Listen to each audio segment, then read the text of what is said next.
Hello, everyone. I'm here with Nancy to talk about being an account manager, being a CRM specialist, and kind of what it means to take over someone's account. Okay. I think as a trainer, your job is to sort of set the training wheels for a dealership or a dealer group or whatever it may be. I want to know about the process and what makes a success story after a trainer is done in the 4 days over the course of a month. How do we turn that into a success story? Great question, Sunny. Thanks for taking the time to chit chat with me today. Absolutely. So, I think that a trainer, so everybody knows how our system works and that we sell a deal, trainer comes in, 4 days of training, and then we give that account back to the account specialist or the CRM specialist or the account manager. But I think that what really is key in all of this is once that trainer is gone and has put the training wheels on that bike is, okay, now we got the training wheels, everybody knows how to use the CRM. Now, how can we make it fit better in the current process that the dealer has? Or is there anything in the process that we need to switch up to make it a smoother flow? So I think that the trainer is there to give the tools, make them understand how the tool works. But then as a CRM specialist, when you come back in, I think it's crucial for you to understand the process, understand how things are working with the CRM currently, and not be scared to adapt things and not be scared to pivot, not be scared to change things around, because what we put in the 4 days, It's not enough time. it's not enough time to test it out, and it might not be the right strategy, right? How many accounts do we have? Over 550, right? Not one dealership will have the same process. Not one dealership has the same expectations. So when you're coming back after that 4th day of installation saying, well, okay, how's it going? How's it fitting? Where can we fix things? Where can we clean up process? So I think that that's really key to the success of the transfer back. And how do you go about communicating change? Because I don't think it's an easy thing for anybody to hear. No. So I think that always asking it in a form of question is the way that the customers will feel less defensive. You can't go in you cannot go in a dealership and say, this doesn't work. Or this is how it works. Or this is just how you should work. Yeah. Like it doesn't make sense. I think that number one, you have to build your credibility. You're going to bring up ideas. Why would they listen to you? So to show And that they just got used to somebody else and they just started liking somebody else, and now that person's gone. yeah, and I think that a lot of times it's just being like, okay, well, that person did their job. Now it's our turn to start building a relationship. So getting to know the human behind, I think it allows you to build your credibility. I think that everybody who is hired at Activix has credibility already in them, so showing them. And I think that making them change process is being like, okay, so how did it work before? What has worked for you in the past, right? And then understanding them also gives you credibility. And I think that that's something that a lot of people forget, is that understanding their processes that they've tried that didn't work will only help you in the long run. So I think that, yeah, building credibility is crucial. I think, the dealership industry is probably one of the oldest, and processes are the oldest. What can you tell people to make it easier for them, or how do you work with them to make it easier for them? Is there anything to alleviate the stress of change as well? Well, to know that you're going to be there to hold their hand, and to know that It's a long process.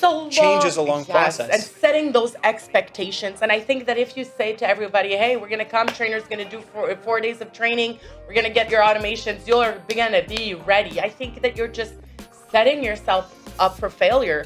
I think that saying, hey, listen, my trainer's going to come in 4 days, you're going to do the training thing, we're going to have the automations meeting, but trust me, we're going to have to move things around.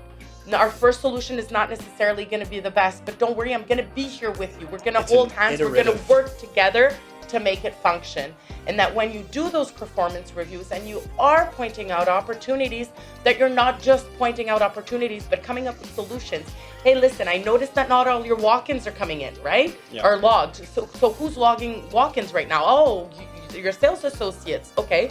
Who was logging them when they were up to date? Oh, it was the receptionist. Okay, well, why did we take that function away from her and then switching it back?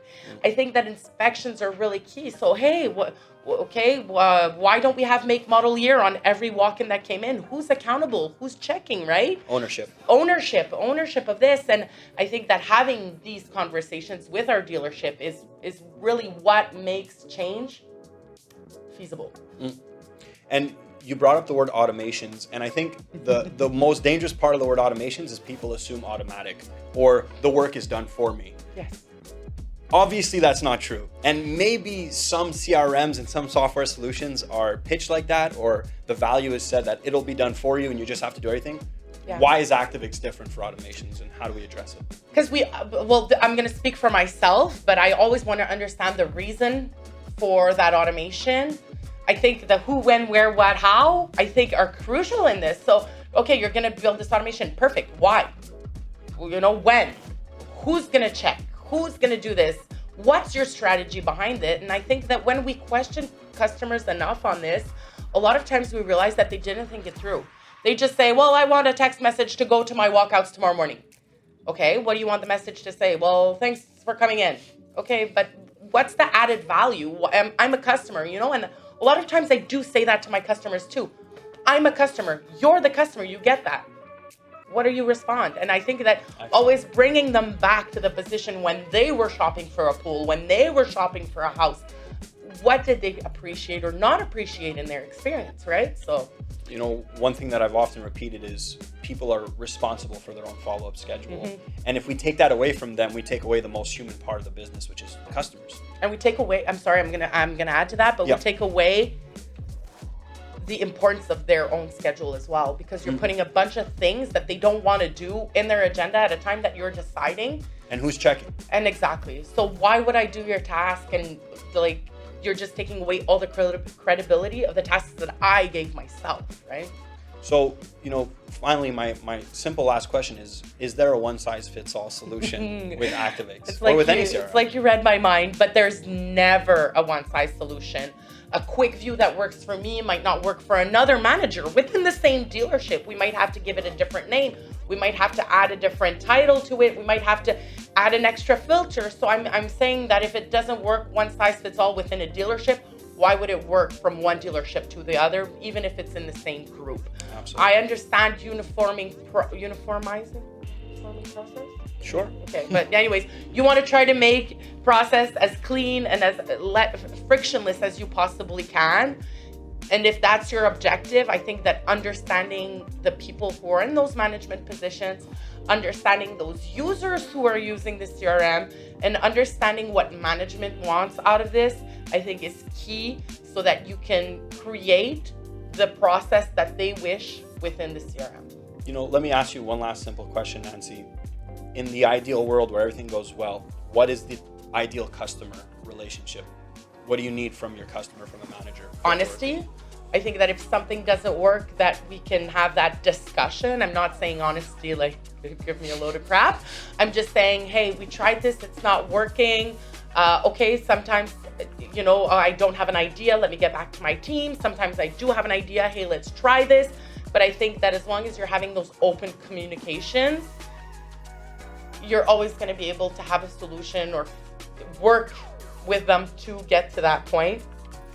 I think that we can't invalidate what our customers believe as well. I don't know if you understand. A lot of times we're like, oh no, founded on years, if not decades of experience. So is it experience with another CRM? And I think that understanding why they're unsatisfied or understanding where that concern is coming from, I think also allows us to find those solutions. So yeah, I'm expecting those open conversations where I can get that information. Why are you saying this? What do you want as an outcome? Perfect. This is a partnership. And I reiterate this to my dealerships all the time.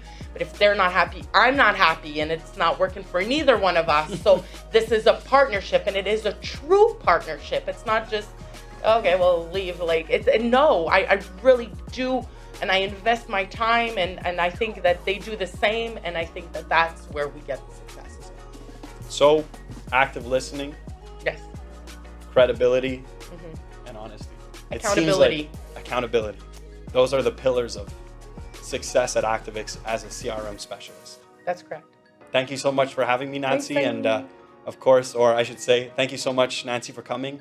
And I look forward to speaking to you again. Merci. Thanks, Sunny.